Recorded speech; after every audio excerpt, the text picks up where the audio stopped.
there's a there's a misinterpretation అనుకోండి, misinformation అనుకోండి, false information అనుకోండి, ఏమనుకోండి. It is no road show, it is no procession. Just థియేటర్కి వెళ్తుంటే జనాలు ఎక్కువ బయటకు వస్తే జస్ట్ అలా వేవ్ చేసి మళ్ళీ లోపలికి వెళ్ళిపోయి మళ్ళీ థియేటర్ లోపలికి వెళ్ళిపోయాం. అండ్ థియేటర్ లోపల మీ సినిమా చూసిన కొంచెం సేపటికి సార్ నా వర్క్ అసలు ఏ పోలీసు కానీ ఎవ్వరూ నాకు వర్క్ అసలు నన్ను కలవలేదు, నాతో ఏం చెప్పలేదు.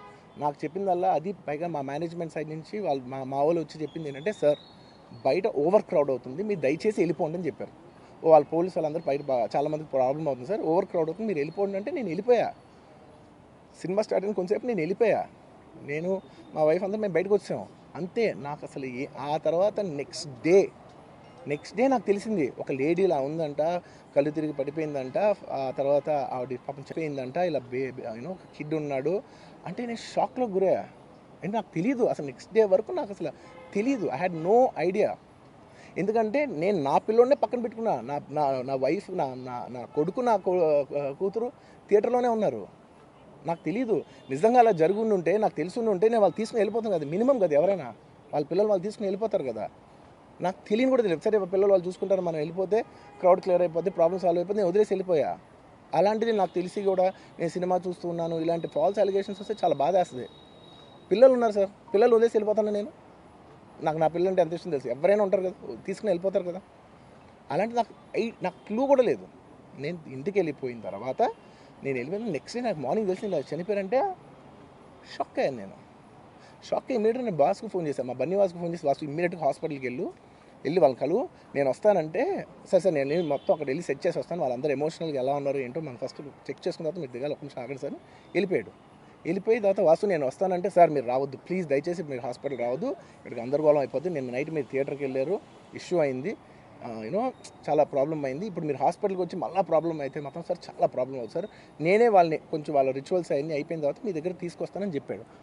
ఓకే అని వెయిట్ చేసేసరికి ఇమీడియట్గా ఏం చెప్పారు, సార్ ఏమనుకోవద్దు, వాళ్ళు మీ మీద కేసు ఫైల్ చేశారు, ఇప్పుడు మీరు వాళ్ళు కలవడానికి లేదంటే నేను మా లీగల్ టీం అదేం పర్లేదు వాసు నేను వచ్చేస్తాను. నేను కొంచెం మూర్ఖంగా మాట్లాడుతుంటే, సార్ మా లీగల్ టీం చాలా స్ట్రిక్ట్గా చెప్పింది, sir they filed the case on you, మీరు ఇప్పుడు వెళ్తే legally it is not right thing to do, please don't go అని చెప్తే అప్పుడు ఆగాల్సి వచ్చింది. సార్ నాకు ఒక్కటే విషయం చెప్తా సార్, ఎవరో వైజాగ్లో చనిపోతేనో, లేకపోతే చనిపోతున్నారంటేనో, లేదంటే విజయవాడలో చనిపోతున్నారంటే ఒక పెద్ద ఆవిడంటేనో, లేదంటే చిరంజీవి గారి ఫ్యాన్స్ మన నూర్బాయ్ లాంటి వాళ్ళు, లేదంటే కళ్యాణ్ గారి ఫ్యాన్స్ మన ఎవరో అంటేనే వాళ్ళందరికీ నేను వెళ్ళి పర్సనల్గా, సార్ ఇక్కడి నుంచి విజయవాడ వెళ్ళాను సార్ ఎవరినో కలవటానికి, ఒక లేడీని, ఒక వైజాగ్ వెళ్ళాను ఇక్కడి నుంచి ఎక్కడో ఉప్పలు ఉంటే ఎక్కడో దాటి ఉంటే ఎక్కడికో వెళ్ళాను. అలాంటిది నా ఓన్ ఫ్యాన్స్, నాకు నా ఫ్యాన్స్ అంటే ఎంత ఇష్టం మీ అందరికీ తెలుసు. అలాంటి నా ఓన్ ఫ్యాన్స్ నా ఓన్ థియేటర్లో నేను ఉన్న ప్రెమిసెస్లో అలా జరిగిందంటే నేను వెళ్ళి కలవనాలని, వాళ్ళు కలవాలి నాకు ఉండదా? అది మినిమం కదా. అసలు ఎవడైనా వెళ్ళి కలుస్తుంది, ఎందుకు కలవను నేను కలవపడడానికి ఎన్లీ రీజన్ ఏంటంటే I'm legally I'm tired, I can't go. అంత మాత్రం నేను స్పందించలేదు అని అంటానికి కూడా లేదు. సో నాకు ఏం చేయాలో తెలియక నెక్స్ట్ డే సరే వాసు మనం వెళ్ళకపోతే బాగోదు, ఏం చేయాలో తెలియక అప్పటికప్పుడు ఒక వీడియో పెట్టా. ఎందుకంటే నేను కూడా షాక్లో ఉన్నా, జెన్యున్లీ నేను కూడా షాక్లో ఉన్నా. అరే ఇలా అయింది ఏంటి, ఎటు కాకుండా హాఫ్గా ఉన్నాను నేను జెన్యున్ చెప్పా, హాఫ్ ఉన్నాను నేను. ఇప్పుడు కూడా కొంచెం హాఫ్గానే ఉన్నాను నేను. నాకు తెలుస్తుంది నేను కరెక్ట్గా సెంటర్డ్గా లేను, కొంచెం ఆఫ్లోనే నాకు తెలుస్తుంది. ఎనీవేస్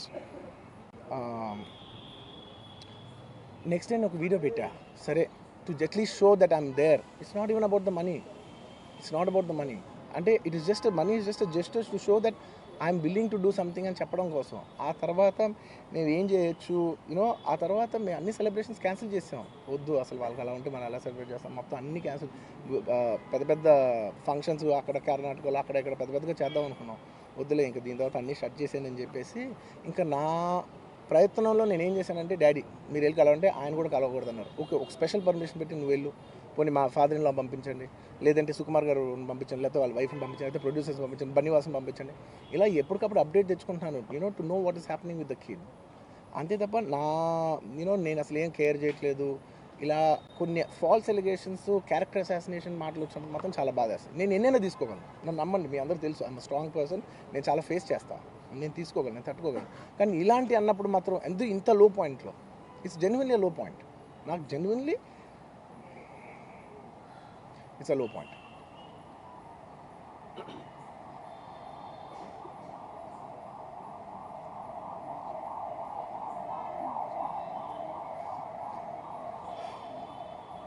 నేను సినిమాలు చేసేదే మీరు థియేటర్కి వచ్చి ఎంజాయ్ చేయాలని.